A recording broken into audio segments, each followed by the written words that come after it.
Hey, what's going on, everybody, and welcome to today's edition of the WWE Newsroom. I've had a bit of an absence from the newsroom, and I'm looking forward to bringing it back, of course, with all those Extreme Rules previews last week.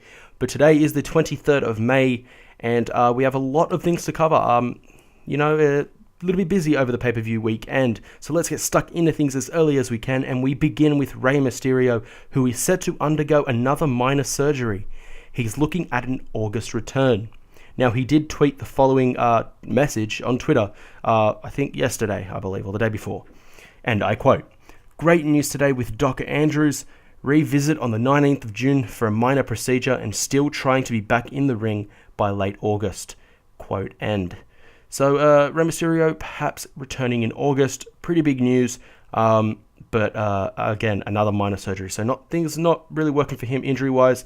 Hopefully he can stay injury-free when he returns. Otherwise, I think another one might force him to give it all up.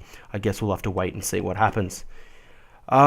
Officially confirmed now by E-Wrestling News, this Friday night on SmackDown, Dean Ambrose will have a rematch with Kofi Kingston. I don't think it's for the... Well, E-Wrestling News stated that it's just a one-on-one match. They didn't state it's for the US title. Again, Dean Ambrose will go one-on-one with Kofi Kingston this Friday on SmackDown, and I think that means I will be watching Friday Night SmackDown for the first time in a long time, because they had a brilliant match at Extreme Rules, and I will be looking forward to seeing how they go at it again.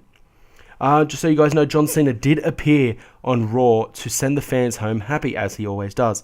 He did not appear on TV so he could sell the injury angle from Extreme Rules. He participated in a tag team dark match main event, tagging with Alberto Del Rio to take on Jack Swagger and Ryback, Cena picking up the win by attitude adjusting Jack Swagger. So Cena appearing on Raw after the show, of course, typical John Cena, but I guess it's good, it sends the fans home happy, gives them the money's worth, and imagine you were going there just to see John Cena. That would kind of suck. Or any superstar for that fact. Imagine you're a big CM Punk fan, and the WWE probably doesn't go to those cities, for another 5 months, so it's a little bit upsetting, I guess, for those fans that didn't get to see CM Punk or The Undertaker, those sort of people. So them seeing Cena obviously would have helped their cause to send them home happy. Now, here's that info that I was speaking about yesterday on my reviews. Mark Henry has apparently suffered a slight shoulder injury at Extreme Rules and will be using this I've gone home angle to prepare for a potential face turn in the near future. So Mark Henry using this whole going home angle as sort of a backdrop now when he returns to perhaps be a face. So, it'll be interesting to see what transpires when he does make his return.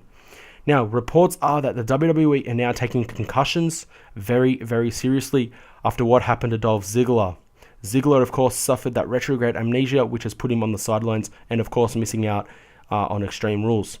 Now, of course, Triple H wasn't really concussed on Raw, but that Ziggler concussion really shows that it is a potential danger sign. Triple H, as I just said, was not really concussed, so, the angle worked for Triple H, but he wasn't really concussed. But the whole Dolph Ziggler thing is a big danger sign. Now, WWE talent have been told to stay away from opponents' heads as much as possible, which I find funny that this is actually mentioned now, when in the past couple of months we've seen a pile driver being hit and a punt kick from Randy at Extreme Rules. So, where they really have been staying away from heads for the past 2 to 3 years. I find that a little bit strange. So, it's turning it even more, you may as well call it a G-rated show now than PG. I don't know, just frustrating. I miss the M-rated shows. Anyway, or even TV14, which was still not the best. Anyway, moving on to the main bit of news today, and that is the news involving Wrestlemania. No, not next year's Wrestlemania. It is involving news about Wrestlemania 31 and 32, and that their locations will be revealed to their respective cities come August. Now, we won't obviously know officially via WWE.com or anything because they won't tell us. But the second I find out where they are, I will let you know. I'll be reading all the news sources. I'll be going through all my sources, researching, and I'll let you know when they find out. You guys will know first where WrestleMania 31 and 32 are. Reports are that Detroit, Michigan are bidding for the 31 and 32 extravaganzas and will most likely get one of the two. The last time the big show was in Detroit was for WrestleMania 23 inside the Ford Field, and it is highly likely that the same venue will be used for either of these two upcoming WrestleManias. So big news there, guys, involving WrestleMania 31 and 32. Most likely Detroit, Michigan. So if you're from Detroit, actually, when I went to America to Miami for WrestleMania 28, I should say, in Miami, I had to stop off at LA and then Detroit and then go to Miami. I had an hour stop off at Detroit, and by God, is their airport one of the best airports I've ever seen. But I wouldn't mind going there, actually. So if it's in Detroit, maybe not. Maybe I won't just be going to New Orleans next year. Looks like I might be going to 31, and probably not 32, but 31, whichever one's in Detroit. And again, I said I'll let you guys know the second I find out, because you guys might want to plan for your trip as early as I am, if I'm going, that is, of course.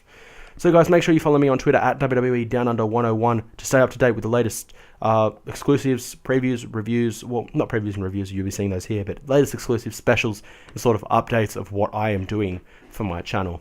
Again, guys, thanks for the support, for being a partner. I'll probably be mentioning that now in the next couple of videos.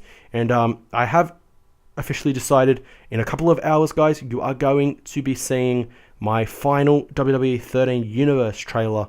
It is coming out in a couple of hours. Stay tuned. It is the final trailer. It's not too long. It's a little bit longer, I think, than the other two trailers. I'm not too sure. It's a bit more intense, a bit more exciting, and it previews what is set to come on Monday the 27th, my birthday, but most importantly, the day that you'll be seeing the WWE 13 Universe mode debut with Monday Night Raw.